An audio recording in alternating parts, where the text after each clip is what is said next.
So, good morning or good evening. Yeah, it's a new live stream, the first live stream since I think 3 or 4 weeks.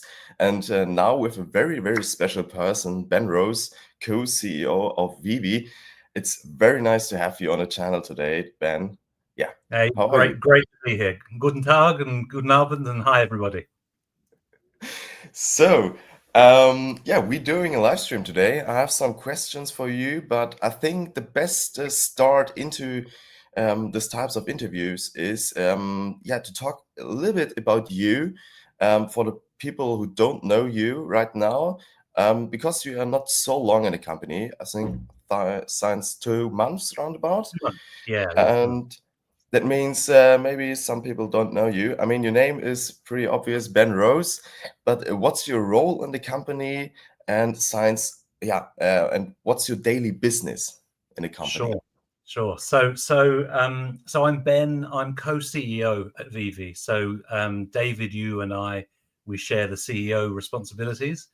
My role is I've got two main parts of my role. The first one is working with our team and helping our team be the best that they can be. So making sure that we have the right people doing the right things, and we've got strong business plans and focus and priorities and all of those kinds of things that it takes to run a successful company.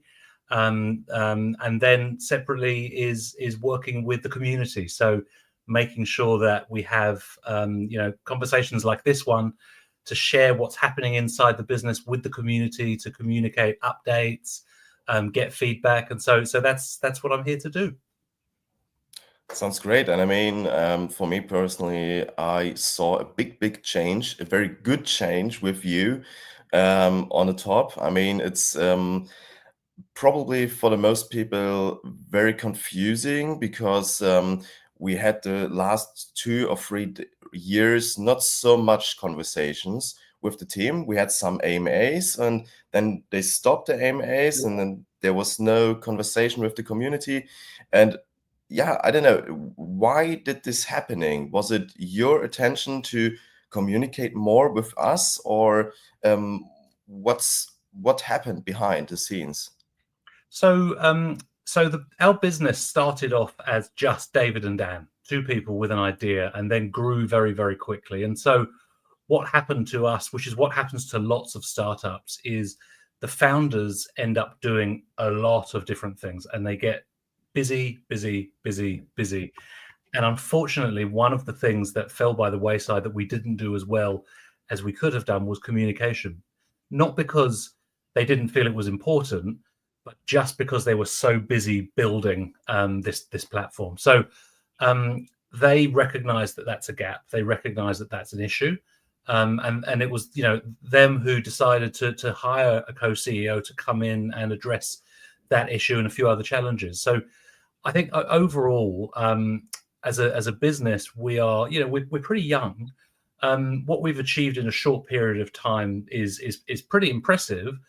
But in order for us to continue that momentum and really start to scale and grow, it's going to take us evolving in the way that we work and being a bit more mature as an organization. And so part of that is having a little bit more structure, a bit more focus, and focusing on execution. So startups tend to focus on ideas and concepts a lot. And as a company, VeVe has got a lot of ideas and a lot of really creative people. But where David and Dan felt that we could improve, and that's why they brought me in to help with that, is execution. So making sure that we deliver consistently. And so look, I'm really pleased that you say that you've felt a difference. That's awesome.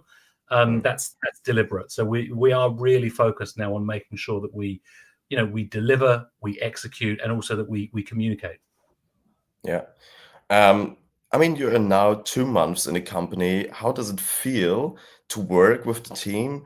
And do you think you could already achieve some small goals? I mean, I personally, I see that you're working enough, but I want to see your opinion about this. Yeah, I absolutely love this. It's great. I really enjoy it. So the reasons I was really attracted to coming and working at VeVe have all proven to be true. So The reasons were you've got some really smart people all around the world doing, really exciting, pioneering things that disrupt a massive industry.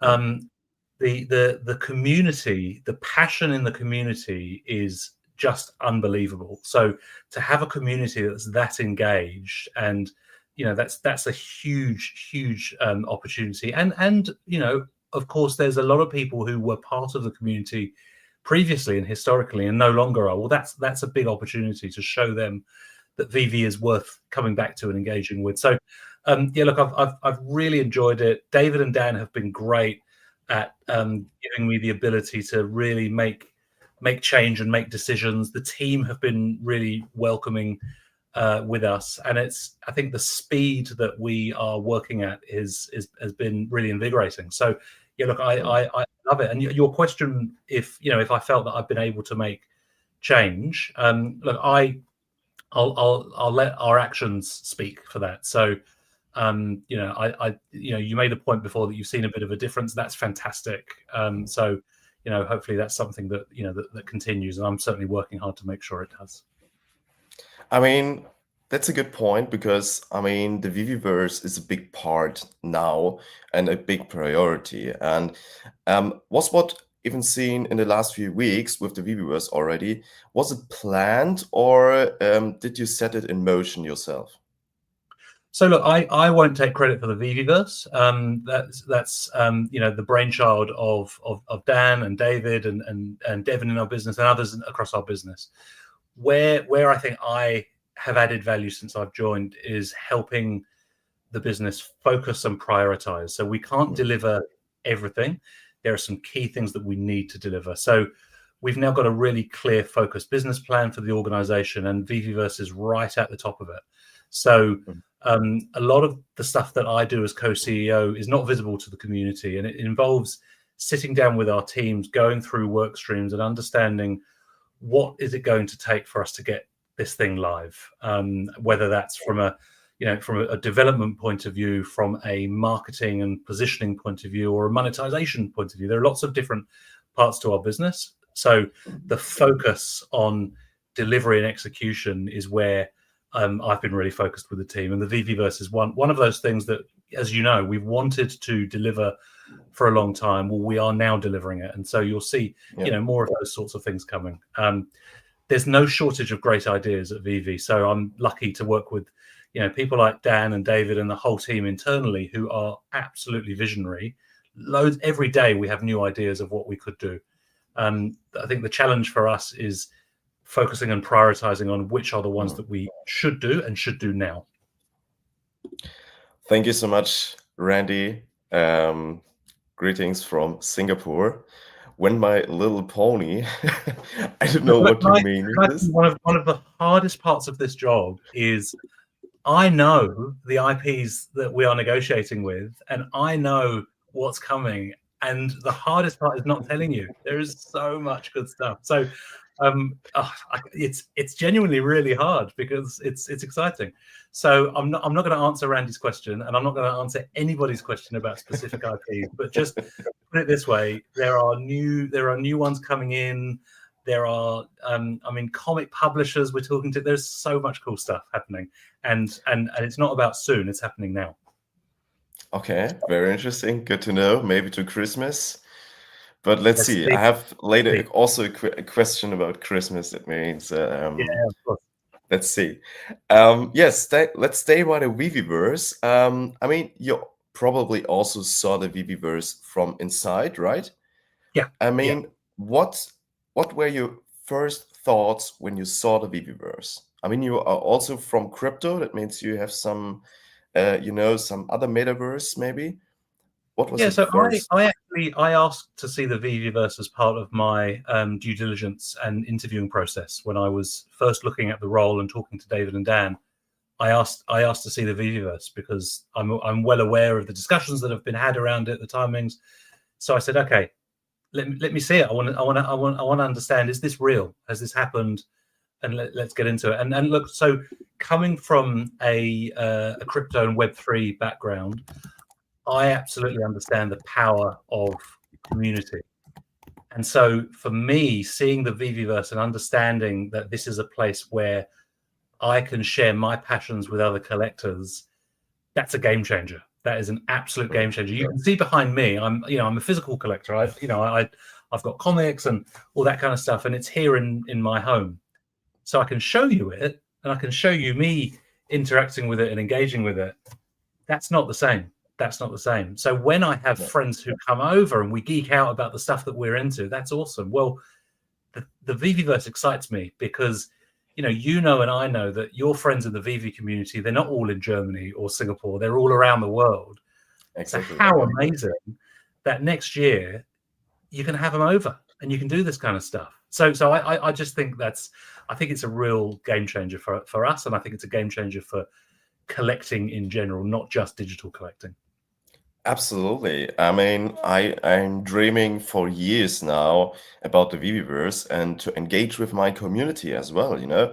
I mean, I've not a big community like Randy, but also we have a very strong German community, and my dream is to do so many things with my community in the VeVeverse to, I don't know, make giveaways or build something together and so on. I mean, there are so many things that you can do. We recorded a video. One of the first videos that we showed, when we recorded it, Dan was in New York, Corey was in Ohio, and I'm in Auckland. And we were hanging out. We were hanging out and looking at collectibles. And Dan was showing off his car, and that's amazing. That's amazing. Absolutely. I'm really excited about it, but I'm most excited because I know it's going to happen and it's about to go live. Yeah. I mean, yeah, what's your personal vision for the VeVeverse? Do you have something what you want to see in the next 3, 4, 5 years or something? So our vision as a company is to be where the world collects, not where the world digitally collects, but where the world collects. And so for me, the VeVeverse is bringing that to life. My vision for the company is that we become a household name among collectors of physical collectibles, and that they come and join in as part of this, that we bring in readers of physical comics into VeVe Comics, that we bring collectors of stamps into digital stamps. And so all of those people around the world who right now are enjoying their collecting passion and habit, and it's growing every single year, my vision is that VeVe is a major part of that, and that we disrupt collecting.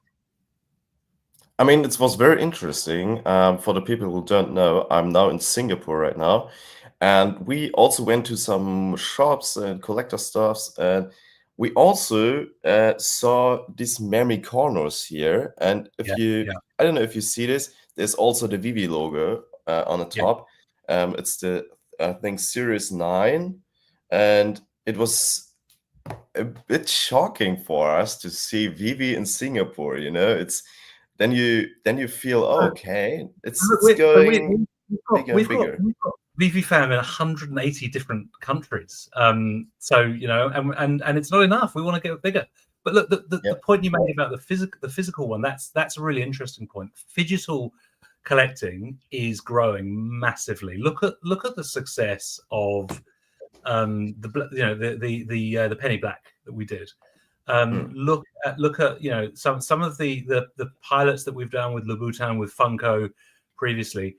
We are big believers in phygital collabs, and so we will definitely be doing more of those. And we see that as a major way to bring digital collecting into the mainstream. So whether it's buy a physical collectible and get a digital counterpart, or the other way around, we think that's a really powerful way to bridge those two worlds. And so look, we're having conversations with brands like Tokidoki, as you've mentioned, but others in different categories about how digital collectibles could connect to their physical counterpart. So we're really focused on being at the forefront of this and growing the industry 100%. I mean, we saw that Doodle has now a cooperation with McDonald's. I think. Cool. Isn't that great? That's amazing, and I told to my friend who's with me, this is incredible, because this is the first step for digital collecting in a big in the mainstream, And Yeah. I don't know what's your opinion about this. I don't know if you have talked with McDonald's or something like this, but do you think this could be happen in the future also for VeVe? I mean, just a theory. Look, absolutely, big mainstream brands will get into this space, and we want to be, you know, because of the fact we've shown the brands that we successfully work with, and that we, you know, that we've represented, then, you know, we think that we're well placed to work with those businesses. So yes, absolutely. I look at the McDonald's Doodles collab as really positive for our space, because you know, we're early. We always say we're early in this, and so we are. You know, VeVe feels a role to grow. You know, to grow this space, and we want to grow digital collectibles. But the more the merrier. The more businesses that come into this and get it, the better. So the fact that, you know, people now are holding cups, McDonald's cups that have got a Web3 digital collectibles property on there, fantastic, because they're going to ask the question. So what's it all about? So yeah, absolutely brilliant. We think it's great, and yeah, would we like to do something like that? Absolutely. Are we working on it? Of course. We, you know, we're always talking to, you know, major brands about how we could grow the space. Yeah, absolutely. We have a question. Good. By the way, thank you for the donation, man. Hope Skip and a bit. It's great to see you bring transparency, accountability to the company. Big reason a lot of people left was due to a lack of accountability by VeVe. Yeah, I absolutely agree. Yeah. Can I answer that one as well? Look, yeah, of course. Please. We haven't always got things right, but to be fair, we haven't always got things wrong. I think if you look at, you know, you look at this business, it's, like I said before, it's pretty young. It's, excuse this fly buzzing around.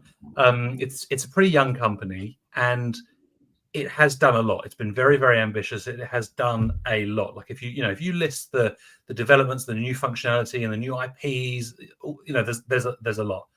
Having said that, we haven't always got it right, and so you know, an example in, you know, on my watch was we released some hearts at New York Comic Con, and we increased the size of a set. We didn't communicate it well enough, you know. So everyone makes mistakes. I'm here to say, look, we'll put our hands up when we do something, when we get it wrong, and we'll own up. We're human, so we don't always get it right. We try to, but we don't always. We'll put our hands up. Look, the VeVeverse is one of those as well. So again, we plan to have it live. We were ambitious for the community. We were really excited about it.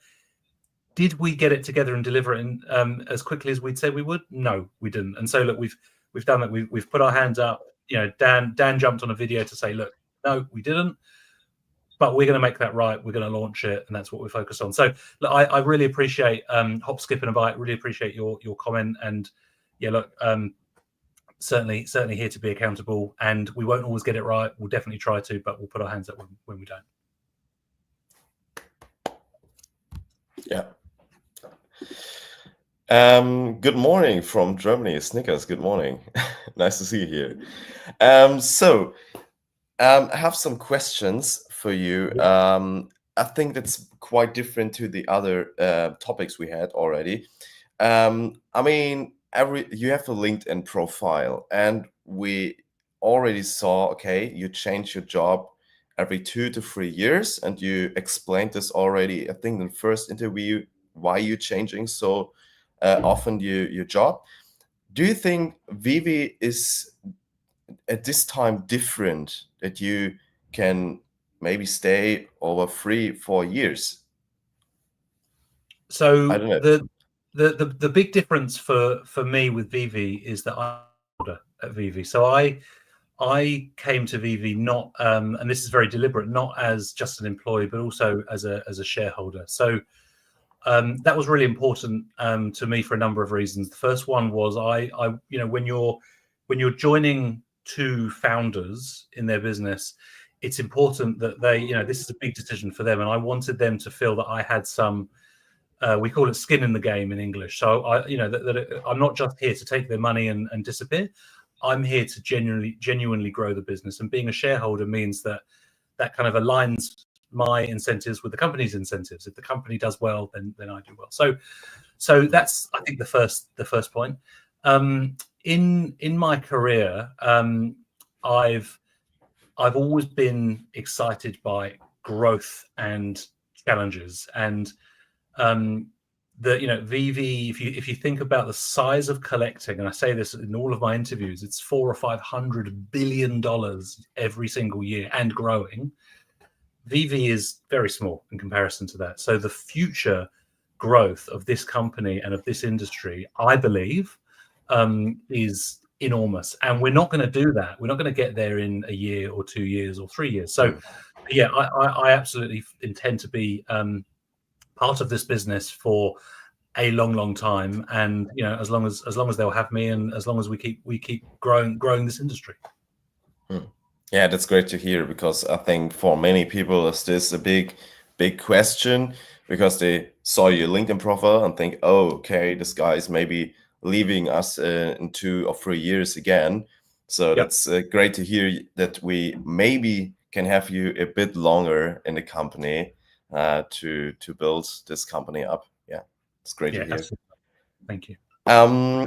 Let's come a little bit to Ecomi and Omi. I mean, as VeVe, I mean, you work for VeVe, but Ecomi and VeVe are very closely linked. Do you have any role at the Ecomi team? If so, which? Sure. So my primary focus and role right now is growing VeVe, because if VeVe as a business does well, then all parts of its ecosystem do well. So that's where my focus is right now. And in business, you have to make choices around priority and focus. The company absolutely places a lot of importance on Omi, and it is a key part of our strategy, and it's a key part of our business. My personal focus today and in the next few months is on VeVe. The role I play in terms of Omi is working alongside David and Dan and the team, helping them with their strategy. There are clearly things like getting listed on exchanges that I can have a role to play in. So we've said previously that there's been a lot of noise in the community about, oh my God, they don't care about Omi. We absolutely do, but my focus right now, my personal focus, is on growing user numbers, growing revenue, and growing the success of the VeVe business. Others in the business are looking at Omi, and I'm working with them and helping them. But right now, my focus is VeVe, which is why you hear me talking about VeVe a lot. Yeah, and I mean, on by the end of the day, Omi is, I mean, nothing without VeVe. That's why the priority is, in my opinion, absolutely right to choose VeVe as a priority now for, I don't know, the next months, and maybe take a look, okay, how we can integrate Omi or something like this. I mean, this. I think also what might not be apparent from outside, but is to me inside, is businesses don't just do one thing at a time. Right? There are lots of different people working on lots of different things at different times. So just because I, wear a VeVe logo on my shirt and talk about VeVe a lot, and I focus on VeVe, that doesn't mean the company has given up on Omi. It means that I am talking about VeVe and I'm focusing on VeVe right now. So it's very easy to say, well, that guy doesn't talk about it, so they don't care about it anymore. There'll always be people who have their views. I can tell you, and I've said it in previous interviews, Omi is a very important part of this business. It is part of our strategy. Are we aware of some of the questions and conversations being had in the community? Absolutely, we are aware of them. Have we forgotten it? No, we haven't. But right now, Ben Rose, am focusing on making VeVe a fantastic place for collectors to be. When do you think we can maybe see some news about Omi? Do you think in the next 6 months or 9 months? Can you give us there maybe a timeline? For sure. I think one of the things that VeVe and Ecomi have done historically, which which it did from good intentions, is issuing roadmaps and these are the things we're going to do. These are the timeframes. Look at the conversation we've just had about the VeVeverse, right? So rather than saying in this period of time you're going to see a list of 19 things that we're going to do by this period of time, it's more going to be about saying, like we are with VeVe, saying, okay, these are our overall objectives, and you're going to start to see functionality and improvements drop, and we will tell you about them as and when they happen. So yes, there's a strategy. There's a strategy, but the reality is that in business today, very few companies issue a business strategy for 1, 3, 5 years with any certainty about the fact that that's what the consumer is going to want in 1, 3, or 5 years. So we just have to be a bit more agile in the way that we operate. Yeah. Yes, look, absolutely, you will hear about that in that period of time. Yeah, I mean, for me, it's just personally enough to know, okay, you have a strategy. I mean, that's what I need to hear. And I know many people out there, for them, is it not enough? They want to hear more when Binance listing on and stuff like this. But look, I think everyone on X is an armchair CEO. Everyone's got an opinion of what we've done brilliantly and what we've done terribly, and what the one thing is that we just need to do this one thing, and it's going to be amazing. Look, I'm telling you, it is my full-time job working at this company. I work at this company all the time, more hours than a normal full-time job. And I'm telling you, we've got an awesome strategy. We've got a strong strategy, and we're now starting to deliver on that. There isn't, unfortunately, a silver bullet. If there was a silver bullet, I wouldn't need to work the hours I work. We could just go and do the thing, and away you go. But look, we're on it. We're working on it, and hopefully, you're starting to see some of that traction. I'm very excited. Let's see. By the way, there happened this year many cons, many events for VeVe. Are there any plans that you will also come to a VeVe event, maybe next year in New York Comic Con or something like this?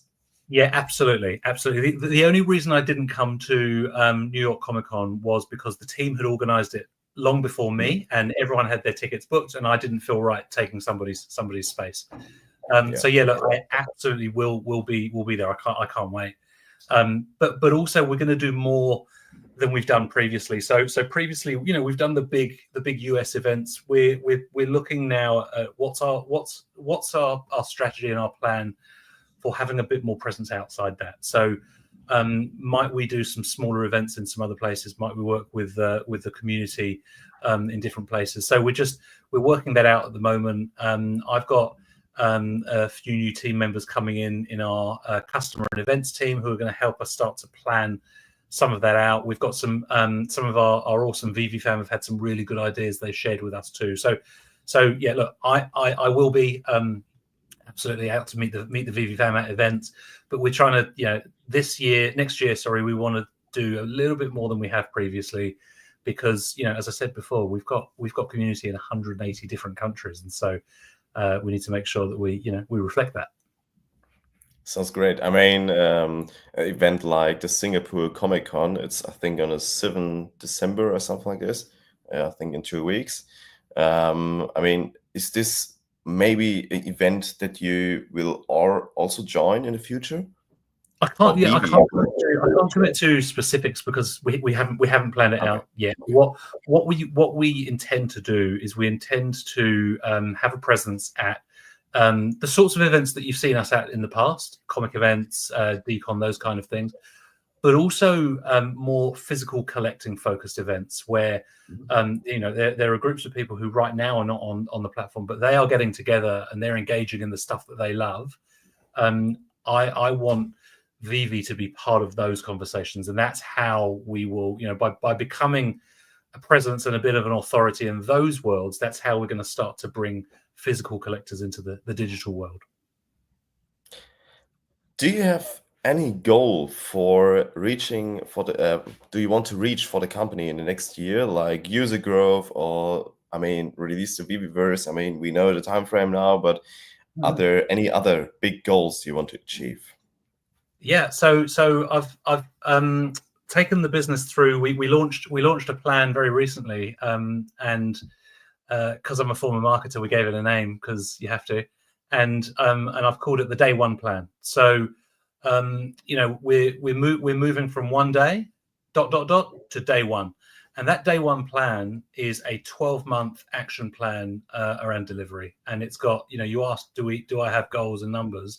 Oh yes, very, very clear numbers, very clear objectives. And what we are doing as a business right now is we are taking those business objectives into every single team. So every single team is very clear about what they need to do to feed into our business objectives.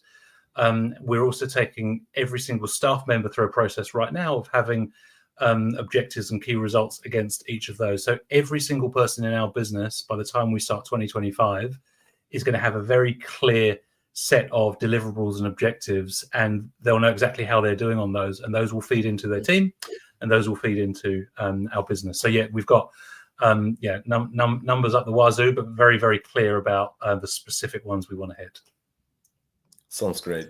By the way, what's about the time? Do you have more time for some questions, or Absolutely. do you need to? No, go for it. Of course. Awesome. So, I mean, Christmas is around the corner. Yes. It's starting in the next days. So, what can we expect for Christmas this year? Are there any plans for the spinning wheel is coming back, or any other news that you can share with us? Okay, so you know how I said one of the most difficult parts of this job is knowing the cool stuff that's coming and not being able to say. That's that. So we do have really cool plans for Christmas. We're not announcing them yet, and you'll see why when we do. But we have some really, really cool plans for Christmas. And I'm not going to say anything more because I can't. But yes, we do. Yes, okay. We do. The end. When can we expect maybe the news? Can you tell us a date? Or yeah, like pretty soon. It's like the argument about when you can put the Christmas tree up, right? So in some countries it went up in October, in some countries it goes up on the 24th of December. So pretty soon. So awesome. We've got if you My Collectibles and Eagle and Corey, we've got an awesome team who share content with the community and announcements. They've got a really good plan around it. So I'm not gonna ruin it because they'll tell me off, but quite close to Christmas. Sounds great. So I mean, I'm done with my questions for today, but I don't know if the chat has maybe 1 or 2 questions. We can bring them up. But yes, I mean, we see now the involvable, I can't speak it out. Sorry, involvable. Exactly. I mean, we see now the first drop. And how do you feel about this? Do you have a good feeling that the count? It's the Punisher, so that's exciting. So yeah, look, I'm really looking forward to this. So Evolvables, we think could be a bit of a game changer in collecting, because if you think about a physical collector, they go and they buy the collectible and it stays the same, and that's how it is forever. You've got no way to influence the rarity or the scarcity of it.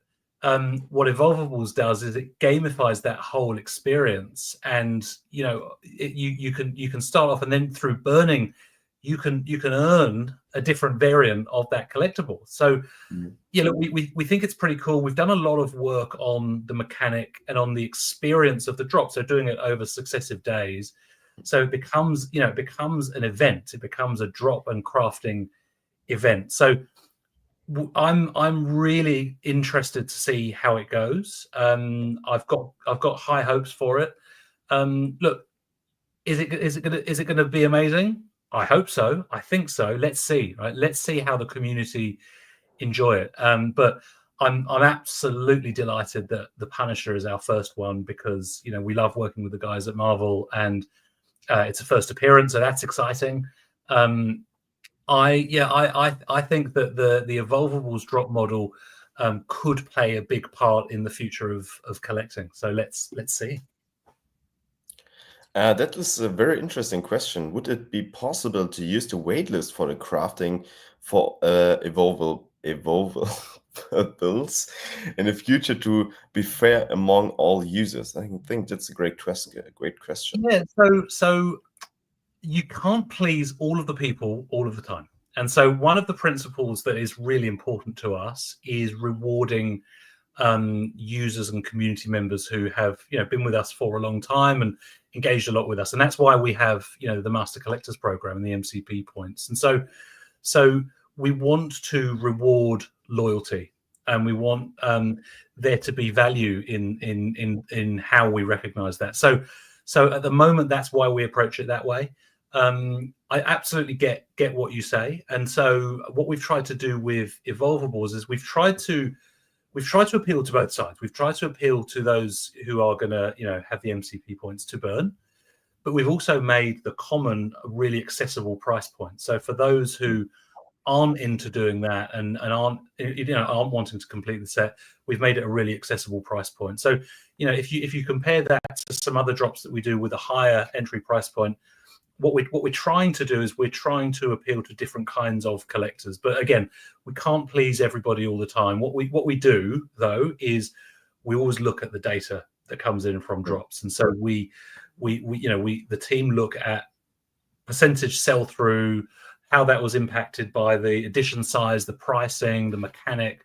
So my answer to you, Scotchy, is yes, sometimes with some collectibles, but not with others, because we want to continue rewarding those loyal users.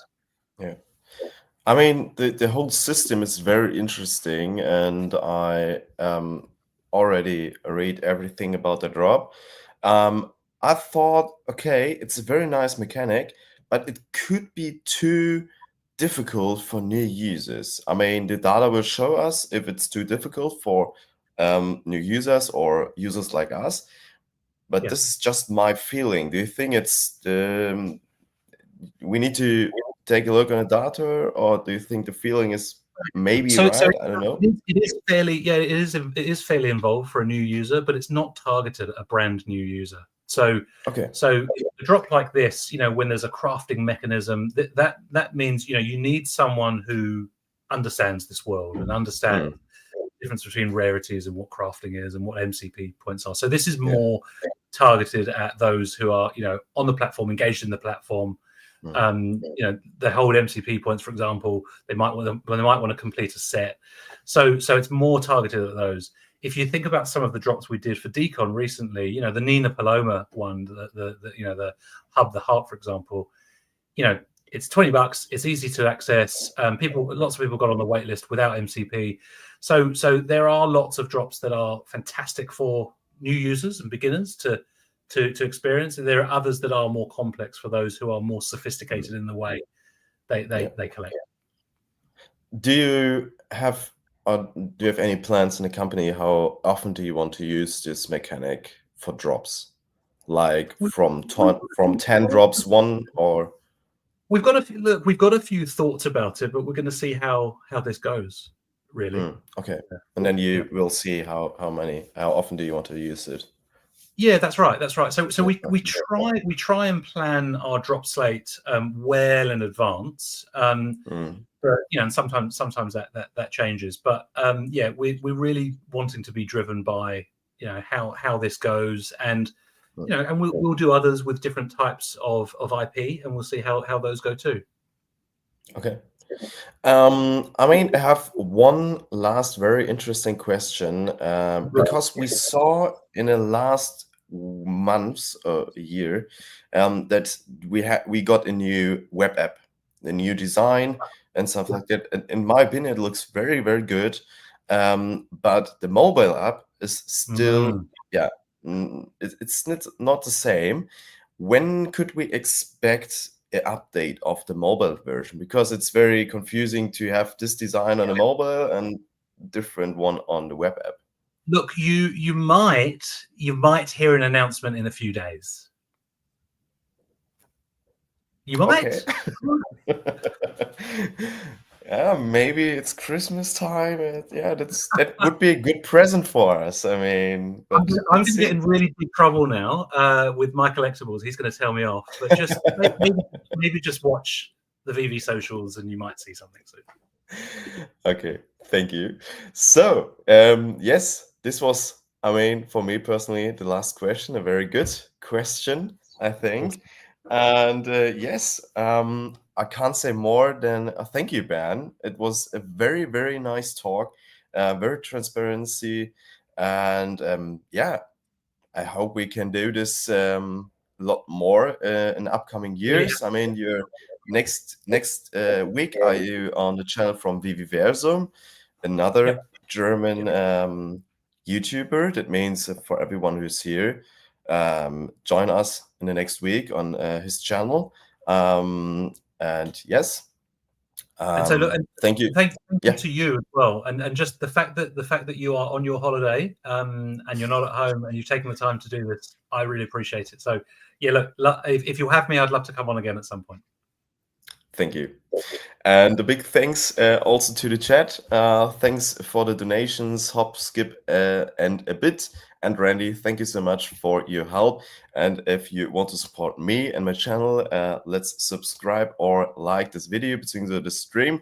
So yeah, more people can see the stream in their time, yeah, on their page, Timeline. on their main page. Timeline. Thank you. So thank you to you and to the chat, and I wish you now a wonderful day and see you soon.